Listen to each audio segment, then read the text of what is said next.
रमजान मरहबा, रमजान मरहबा।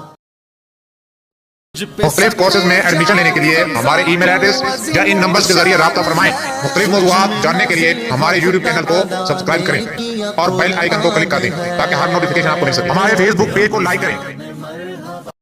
अल्हम्दुलिल्लाहि रब्बिल आलमीन वस्सलातु वस्सलामु अला सय्यिदिल अंबियाइ वल मुरसलीन अम्मा बअदु फ़अऊज़ु बिल्लाहि मिनश शैतानिर रजीम बिस्मिल्लाहिर रहमानिर रहीम। नूर कुरान एकेडमी की तरफ से आपको अहकाम रमज़ान ट्रांसमिशन में खुशामदीद कहते हैं। आज हमारा मौजू है,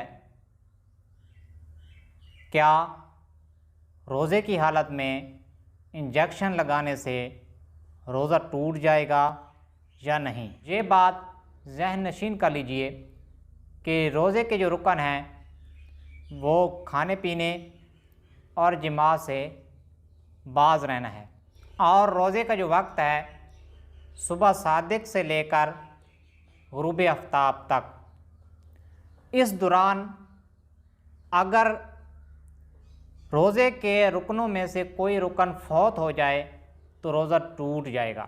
अब सवाल ये बनता है कि इंजेक्शन रोज़े के किस रुकन को तोड़ता है।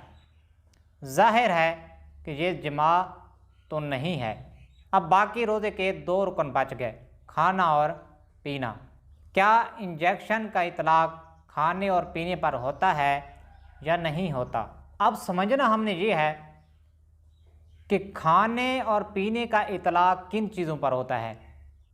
जो चीज़ें मनफस के ज़रिए मैदे की तरफ पहुँचें या दिमाग की तरफ पहुँचें और वो चीज़ें बदन को फ़ायदा पहुँचाने वाली हों तो उनसे रोज़ा टूट जाता है। मनफस से क्या मुराद है? मैदे तक डायरेक्ट रास्ता, यानी डायरेक्ट खुराक मैदे में जाए या डायरेक्ट खुराक दिमाग में जाए, क्योंकि मैदे और दिमाग का जो रास्ता होता है वो एक ही है। अगर खुराक दिमाग में जाएगी तो फिर वो मैदे में आएगी, तो इसको कहते हैं मनफस। जो खुराक मनफस के ज़रिए मैदे तक पहुँचे या दिमाग तक पहुँचे और वो बदन की बेहतरी के लिए हो, बदन की नशोनुमा के लिए हो, उसको कहते हैं खाना और पीना। अब हमने समझना ये है कि इंजेक्शन या ड्रिप लगाने का खुद साख्ता सुराख वो मनफस के हुक्म में है या नहीं।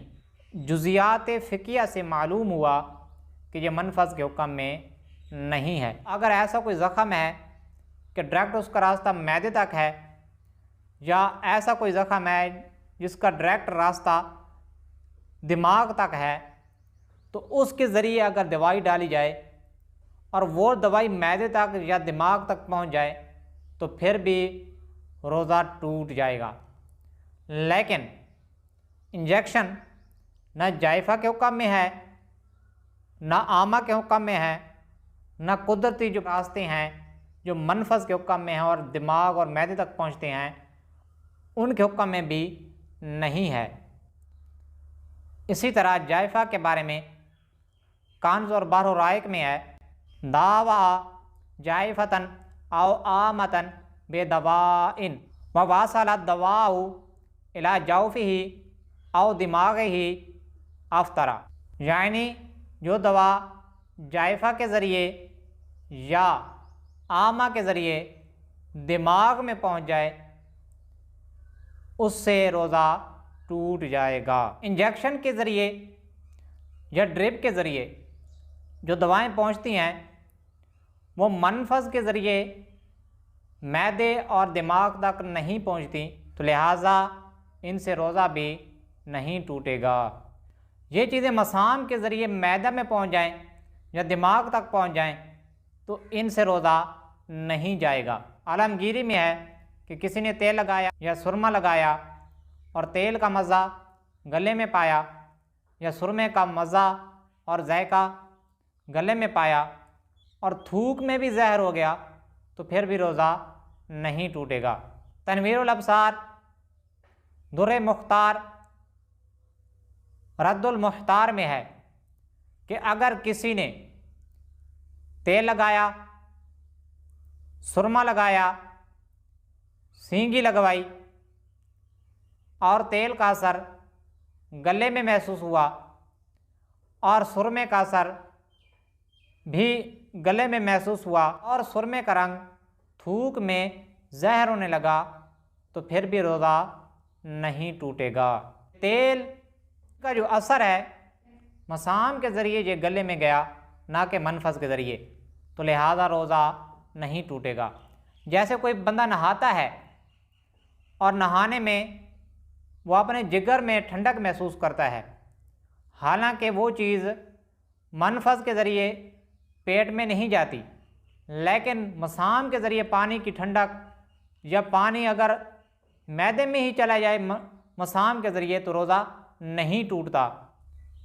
अगर इंजेक्शन के ज़रिए रोज़ा फासिद हो जाता तो हर वज़ू करने वाला और हर तेल लगाने वाला और हर गुस्ल करने वाले का रोज़ा भी फासिद हो जाता, क्योंकि मसाम के ज़रिए उसके जिस्म में पानी भी सरायत करता है, तेल भी सरायत करता है। इस बात में कुछ चंद फ़वायद हमें हासिल हुए कि पानी में अगर बंदा गुस्ल करता है तो वो पानी मसाम के ज़रिए जिस्म के अंदर सरायत करता है, जिस्म के अंदर सरायत करते करते वो जिगर और दिमाग तक भी पहुंच सकता है। तो ये चीज़ें जैसे दिमाग तक या मैदे तक पहुंच जाए तो रोज़ा नहीं टूटता, तो इसी तरह इंजेक्शन लगाने से या ड्रिप लगाने से भी रोज़ा नहीं टूटता। जब रोज़ा टूटा ही नहीं तो इसकी क़ज़ा भी नहीं होगी और इसका कफ़ारा भी नहीं होगा।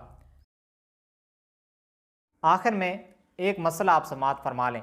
जदीद दौर की तहकीक के मुताबिक आँख मनफस में शामिल है, लिहाजा आँख में दवाई डालेंगे तो रोज़ा टूट जाएगा। अब सवाल ये पैदा होता है कि सुरमा डालने से रोज़ा क्यों नहीं टूटता? तो सुरमा डालने पर नस वारिद हुई है कि अगर आँख में कोई सुरमा डालता है तो उसका रोज़ा नहीं टूटता। तिरमिज़ी शरीफ की हदीस है, हज़रत अनस रदी अल्लाह ताला अन्हु से रिवायत है। आप फरमाती हैं कि एक शख्स हज़ूर सल्लल्लाहु ताला अलैहि वसल्लम की बारगाह में आया और अर्ज़ की कि मेरी आँख में मर्ज़ है, तो क्या मैं सुरमा लगा सकता हूँ? तो हज़ूर पाक सल्लल्लाहु ताला अलैहि वसल्लम ने उससे इजाज़त अनायत फरमाई, तो जो नस है वो अपनी जगह पर बरकरार रहेगी। अल्लाह अज़्ज़ा वजल हमें दीन इस्लाम को सही मायनों में समझने की तौफ़ीक अता फरमाए, आमीन। कल हमारा मौजू उल्टी के बारे में होगा कि लोगों में मशहूर है कि अगर रोज़े के अंदर उल्टी आ जाए तो रोज़ा टूट जाता है। तो क्या रोज़े के अंदर अगर उल्टी आएगी तो रोज़ा टूटेगा या नहीं टूटेगा? तो बहुत अहम मौजू है, तो कल ज़रूर सिलसिला देखिएगा।